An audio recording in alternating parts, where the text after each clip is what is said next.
Assalamualaikum warahmatullahi wabarakatuh. Perkenalkan, nama saya Anissa Fahmat Yusna dengan NIM 2103036-073, Prodi Manajemen Pendidikan Islam, Fakultas Ilmu Tarbiyah dan Keguruan, Universitas Islam Negeri Wali Songo Semarang. Nah, pada video kali ini saya akan sedikit menjelaskan mengenai moderasi beragama, yaitu di era Rasulullah dengan tema toleransi. Simak terus ya videonya, semoga dapat membantu dan juga menambah ilmu pengetahuan. Moderasi beragama pada masa Rasulullah dengan tema toleransi. Nah, apa sih moderasi itu, atau apakah moderasi beragama itu? Nah, pengertian moderasi sendiri adalah kata moderasi berasal dari bahasa Latin, yaitu moderato, yang mempunyai arti kesedangan, tidak lebih dan juga tidak kurang. Kata itu juga bermakna pengendalian diri dari sikap-sikap yang berlebihan dan kekurangan.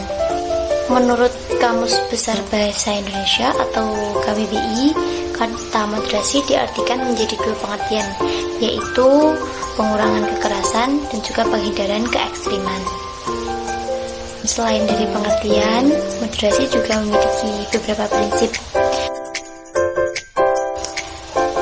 Prinsip yang pertama, moderasi dalam pemikiran keagamaan, yakni dikenali dengan kemampuan untuk mensistensikan antara teks dan juga konteks. Yang prinsip kedua adalah moderasi dalam gerakan, yakni aktivitas penyebaran dakwah agama yang bertujuan mengajak kepada kebaikan dan juga menjauhi kemungkaran. Prinsip yang ketiga adalah moderasi dalam perbuatan atau dalam praktik keagamaan, adalah penguatan akan hubungan agama dan kebudayaan atau tradisi setempat.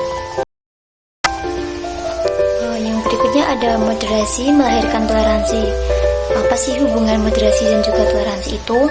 Kenapa moderasi selalu dikaitkan? Toleransi adalah bagian penting dari moderasi beragama. Artinya, sebagai suatu cara pandang, sikap dan perilaku keagamaan, moderasi beragama akan melahirkan sikap toleransi.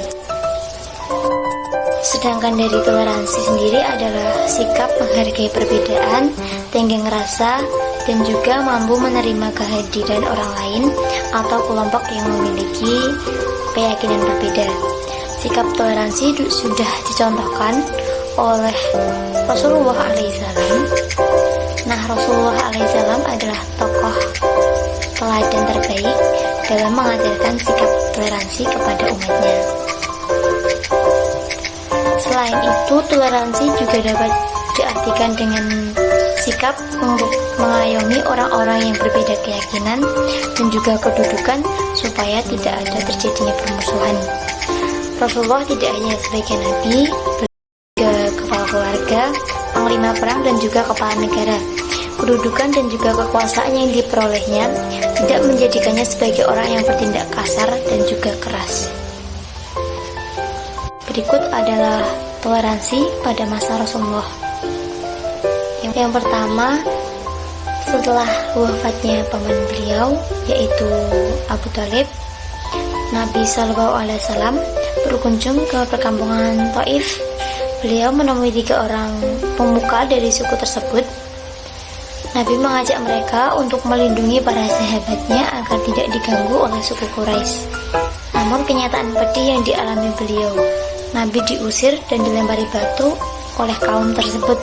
Akibatnya darah pun mengucur dari tubuh beliau.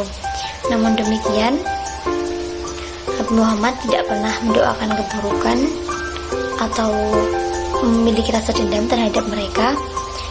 Namun justru Nabi Muhammad mendoakan agar mereka diberikan jalan dan juga segera dapat menemukan jalan bertaubat kepada Allah Subhanahu wa Ta'ala.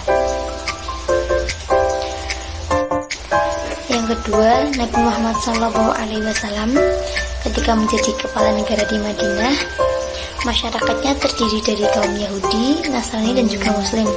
Namun Rasulullah SAW sebagai kepala negara dan juga kepala pemuka agama sangat menghargai nilai-nilai toleransi. Beliau mempersilahkan masyarakatnya menjalankan agama dengan sesuai keyakinannya, juga tidak pernah memaksakan untuk menjadi Muslim semua. Rasulullah pun membuat sebuah aturan atau konstitusi negaranya yang disebut dengan Piagam Madinah. Nah, Piagam Madinah ini dibuat dengan tujuan untuk menciptakan masyarakat yang rukun dan juga damai agar terhindar dari peperangan. Berikut isi dari Piagam Madinah tersebut. Yang pertama, orang-orang Islam dan Yahudi sebagai satu bangsa. Yang kedua, setiap golongan bebas memelihara keyakinan dan tidak boleh bercampur tangan terhadap keyakinan yang lain. Yang ketiga, saling membantu dalam menghadapi musuh. Yang keempat, mempertahankan keamanan kota Madinah. Yang kelima, kota Madinah harus dijaga kesuciannya.